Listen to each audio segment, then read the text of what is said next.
Good afternoon and welcome. Thank you for joining us for our Calhoun County Unified Command Weekly Update. Today, during our briefing, it'll be myself as well as Dr. Ryan, our local subject matter expert. At the conclusion of the briefing, as usual, we will take questions, so at the bottom in the chat box, feel free to enter your question and we'll ask those and answer those at the end of the brief. So for our COVID-19 update for the week, to date in Calhoun County, there have been 128 persons who have tested positive for COVID in Calhoun County. We've got some good news to report in terms of hospitalizations. Today, there is only one positive COVID patient in the hospital. This is good success, and we have continued to see a downward trend. Over the past 2 weeks, there has been around 3 to 4 positive individuals admitted to the hospital. So we believe we've hit a milestone now at having only one person remain. Now, we're not naive to believe that this may continue at such a low number, but we are hopeful that with each of us taking certain precautions and taking the situation serious, that we will continue to see this very low trend continue. We believe that the best way to track COVID in Calhoun County is to look at those hospitalization numbers as well as the deaths. Absent the health department being able to provide an active case number as well as recoveries, what we have locally in terms of hospitalizations and deaths are the best way that we can see what's really happening in our community. Over the past 14 days, there have been only 16 new cases reported in Calhoun County, countywide. Thankfully, this week there have been no additional deaths reported, and so we remain at 3 total deaths due to COVID in Calhoun County at this time. As you know, last week Governor Ivey updated the public health order. She amended the Safer at Home order that had been issued a few weeks ago. This current order is effective for 1 more week until May the 22nd. And as you'll recall, the things that remain closed are entertainment venues, senior citizen centers, educational institutions that are closed to in-person instruction. Daycare restrictions remain in place for no more than 12 children to be in any one room at a time. And there are still restrictions for hospitals and nursing homes that do not allow any visitors at this time. We do anticipate an update from the state public health officer as well as the governor within the next week prior to next Friday's expiration of the amended Safer at Home order. This week we do congratulate the high school seniors, the class of 2020, as they prepare to graduate. There have been a number of graduation services that are planned and will occur over the next week. And so as we think about this in a happy time, we also encourage folks to make sure they take precautions seriously and to know that COVID hasn't gone away. We've just definitely been able to level that curve out because of the good work from each person throughout the county. And so as we continue to think about that and we look at moving forward, Dr. Jeff Ryan is going to come forward. He's going to talk about what the future may look like and some common sense approach on how we can continue to prevent it and keep each other safe. So, Dr. Ryan. Thank you, Michael. I have enjoyed serving the Unified Command here in Calhoun County. And one of the things that I've been doing for the command is to look at model projections that we rely upon to determine what the strain and stress will be on hospital resources, the number of cases that we might see, and some of the resultant deaths. So I would like to ask Miles to put up an image on the screen so that you can take a look at some things that I do. Miles, is that up? Very good. Okay, so your figure on the left, you'll see, is the phase 1 growth curve, the exponential growth curve that was projected for COVID-19 cases in the state of Alabama initially when we were in the stay-at-home phase, the governor's stay-at-home phase order. It showed that the cases were supposed to end around the 22nd of May. That was just a projection, that was a model, and we used it for planning purposes. When the governor changed to phase 2 to Safer at Home and we lifted some of those restrictions, we had increases in mobility. So if you look at the figure on the right, what you'll see is the exponential growth curve indeed has flattened out, but it's also been prolonged. And so the number of cases will continue at a low level until sometime in mid-August. That is a projection, just like the other one was. One of the good things about what we've experienced here in Calhoun County is I think we've benefited greatly from our stay-at-home activities where we have been compliant, and our lack of mobility in the community has lowered the number of cases where we truly have flattened the curve, which was very helpful to the healthcare system that we all rely upon so heavily. So the bad news is, in all of this, that the model projections for Alabama, we have low-level prolonged transmission through the summer months.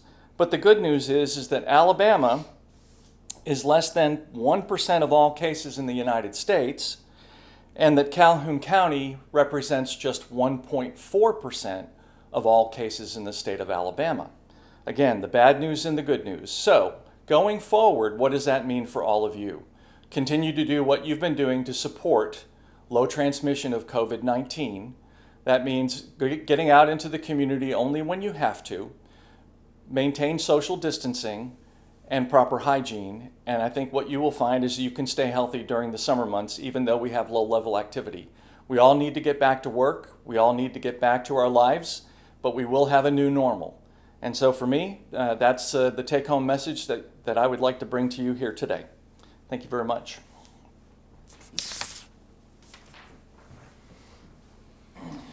Thank you, Dr. Ryan, and I appreciate your commitment to this county and as well as to our Unified Command, the expertise you've been able to bring to the table and to the team. It's invaluable, and I don't think that there would need to be any other way we could have that resource but through you, and so we appreciate that for all that you've done. The Unified Command continues to be active and to focus on the priorities that we established in the beginning. Based on the demand in the community, we will modify these operations as necessary.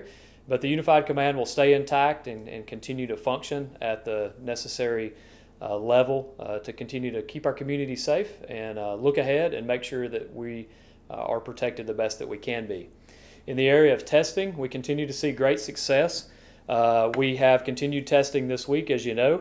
Almost 4,000 people throughout Calhoun County have been tested to date. This is about 3.45% of the whole county's population. This continues to be above average for the state and both the nation.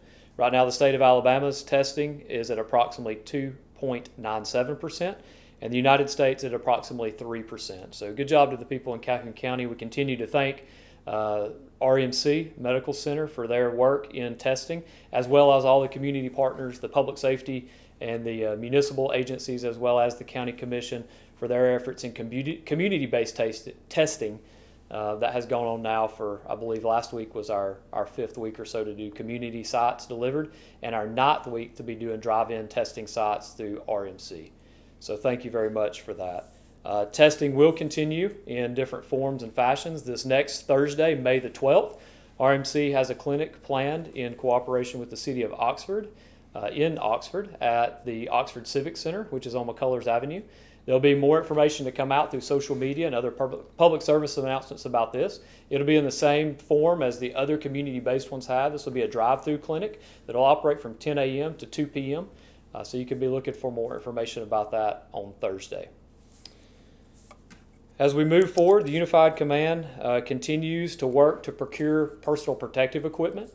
Though our infection rate appears low, we don't want to take that for granted. We continue to work hard to make sure that we're getting the supplies that we can and to be able to best equip our first responders, our healthcare workers, as well as our local governments as they carry out essential functions in those communities. So we've been able to procure several additional 1,000 items of personal protective equipment this week and have been able to distribute those to those healthcare providers, to those first responders, as well as to some of the local governments to make sure that they can safely continue to perform those jobs that they do to serve us in the community.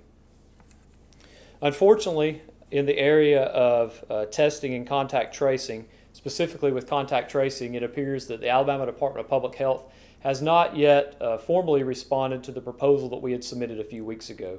We do know that the Department of Public Health, along with the State Department of Education, continues to discuss the proposal and looks at ways for implementation.